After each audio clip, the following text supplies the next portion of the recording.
Good morning everyone. तो आप देख सकते हैं आज है 7 मई 8:42 AM इन द मॉर्निंग और मेरा लैपटॉप ऑन हो चुका है।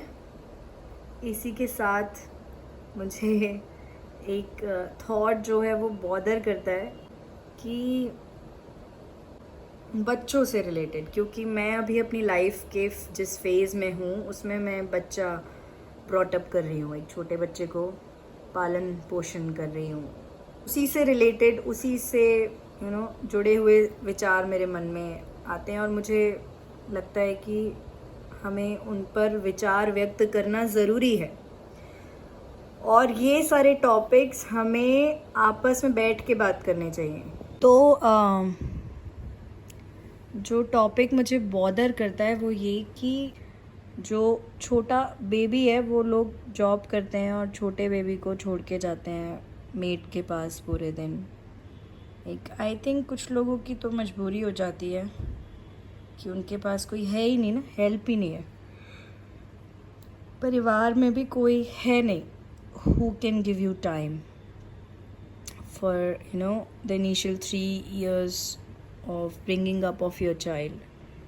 शुरुआती 3 साल बच्चे के आपको कोई साथ दे सके ऐसा कोई होता नहीं है परिवारों में, तो बड़ा टफ़ हो जाता है क्योंकि वो जो 3 साल होते हैं ना, एक्चुअली वो मदर को बच्चे के साथ रहना बहुत इसेंशियल है। मदर या फिर उसके नर्चरिंग पीपल जो भी होने वाले हैं आगे के टाइम लंबे समय तक, उनको उस फर्स्ट 3 years में साथ रहना बहुत ज़रूरी है, so that the child and the nurturing people वो एक दूसरे को समझें, अंडरस्टैंड करें एक दूसरे को। सिर्फ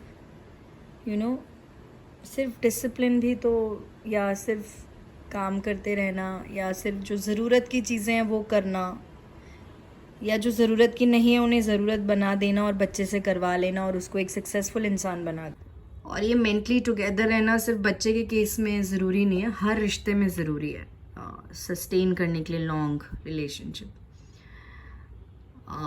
तो बच्चे के केस में तो बहुत ही एसेंशियल है 12-13 साल तक आप उसे क्लोज्ड अपना फिजिकली क्लोजनेस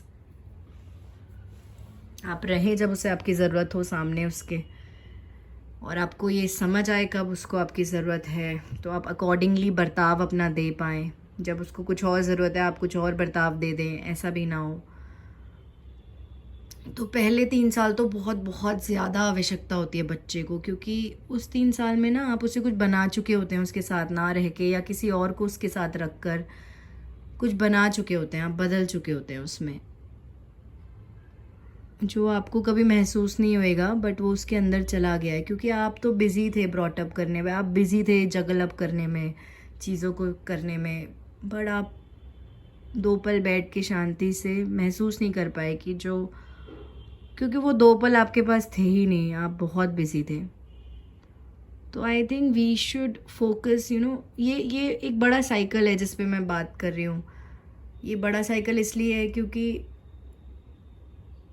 अगर हम बच्चों को अपना समय देंगे, अपने आप को देंगे, अपनी मेंटल शक्ति देंगे, तो डेफिनेटली हमें अपने लिए थोड़ा पीछे हटना पड़ेगा।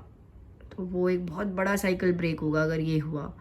तो हम सिर्फ बातें कर सकते हैं बट एक्चुअली आप सब अपने घर में इस पर बातें करिए, थॉटफुल रहिए। थॉटफुल होना इम्पॉर्टेंट है ना, थॉटफुल रहिए, सोचें समझें और फिर जो हो रहा है होने दीजिए फाइनली, पर सोचें समझें ज़रूर। इग्नोर और एस्केप करके आगे ना बढ़ें।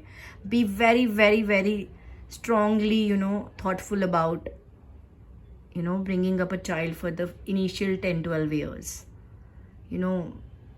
तो आप सोचें ज़रूर। उसके बाद जो होता है वो नियति पे तो सबको छोड़ना ही है, जो नियति ने डिसाइड किया है उस बच्चे के लिए वो होगा ही, बट हम साथ रहेंगे जो नर्चरिंग पीपल होते हैं उनके, तो थिंग्स आर रियली डिफरेंट, बहुत डिफरेंट हो जाती हैं अगर नर्चरिंग पीपल साथ खड़े हों तो। पुराने वाले ज़माने में तो ये जो मेंटल डिसऑर्डर्स हैं ना, मेंटली लैग्ड फील करना, अपनापन फील नहीं करना, उसकी वजह से जो इश्यूज़ होने वाले हैं वो बहुत बहुत ज़्यादा होने वाले हैं, और जो बीमारियां भी उपजती हैं इसी वजह से, वही सारी बीमारियां भी आगे आने वाली हैं। तो एक बड़ा चैलेंज होने वाला है ये, जो जिस तरीके से ये जो इस प्रेजेंट वर्ल्ड के बच्चे जिस तरीके से ब्रॉटअप हो रहे हैं ना, जो अभी जस्ट बॉर्न हैं या फिर टू बी बॉर्न हैं, वो बच्चे जिस तरीके से पाले जा रहे हैं ना, उनको जो दिक्कतें आने वाली हैं वो साफ साफ समझ आता है कि मानसिक दिक्कतें ही आने वाली हैं उन्हें। उनके पास खाने की दिक्कत नहीं होगी, उनके पास घूमने की दिक्कत नहीं होगी, उनके पास बेसिक नेसेसिटीज़ की प्रॉब्लम नहीं होएगी, उनके पास और भी बेसिक नेसेसिटी की प्रॉब्लम होगी, जो कि है मानसिक। जो बहुत मुफ्त में मिलता था अब वो भी कॉस्टली हो जाएगा, क्योंकि पैसे देके आप डॉक्टर से बेटर फील करने के लिए जाओगे। तो उन्हीं सब पे मेरा विचार आता है कि क्यों पढ़ा लिखा व्यक्ति सोचता नहीं है ना इस डायरेक्शन में। जिस एज में उसको शायद जिस उस बच्चे के बारे में सोचना चाहिए अलग तरीके से, वो सिर्फ पैसे के एंगल से ही सोचता है कि if the child can earn, have a good life with utilities, तो उसकी लाइफ सही है। आपको उसके साथ 3 इयर्स बिल्कुल क्लोज अटैचमेंट में रहना पड़ता है नर्चरिंग लोगों को। ये इसका इम्पोर्टेंस कोई समझता क्यों नहीं है?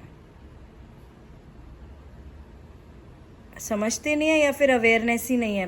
पेरेंट्स तो बन जाते हैं बट अवेयरनेस नहीं है, ये भी हो सकता है। पर उनकी भी गलती नहीं है जो तो बट ऐसी सोच, ऐसी बातें ज़्यादातर घरों में होनी चाहिए आपस में बैठकर, तो शायद ज़्यादा अच्छा निष्कर्ष निकल कर आएगा कि क्या इसका सोल्यूशन हो सकता है ना? तो बस इतना ही है।